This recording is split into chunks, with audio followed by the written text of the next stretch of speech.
Kinontra ni Senate President Francis Cheese Escudero ang nakikitang solusyon ng ilang dating mambabatas na humiling kay Pangulong Ferdinand R. Marcos Jr. ng special session para sa impeachment trial ni Vice President Sara Duterte.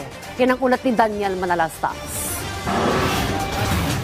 Walang intensyon si Senate President Francis Escudero na hilingin sa Pangulo na magpa-special session. Ito kasi nakikitang solusyon ng ilang dating mambabatas para masimulan na ang impeachment trial ni Vice President Sara Duterte. Pero ngayon pa lang, mukhang tablado na ito kay SP. I have no intentions of requesting the President for a special session. Hindi ito isa sa mga bagay na dahilan para magpatawag ng special session ng Senado. Dagdag po dito.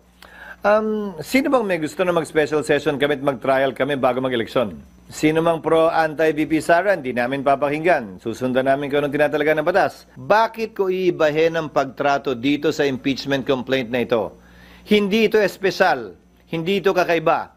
Ang tingin dapat namin dito, ordinaryong impeachment complaint lamang laban sa isang impeachable officer. Posible naman daw pagkatapos ng SONA ni Pangulong Ferdinand R. Marcos Jr. magsimula ang impeachment trial. Most likely when the new Congress already enters into its function, that means after SONA.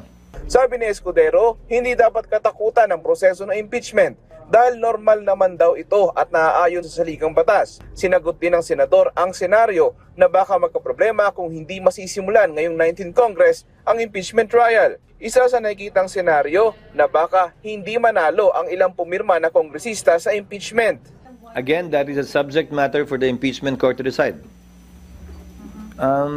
Kung less than 1/3 na lamang yung nanalo, matapos na eleksyong ito natatawid sa 20th Congress, if the proper motion will be made by either side, pagpapasa ng impeachment court yan.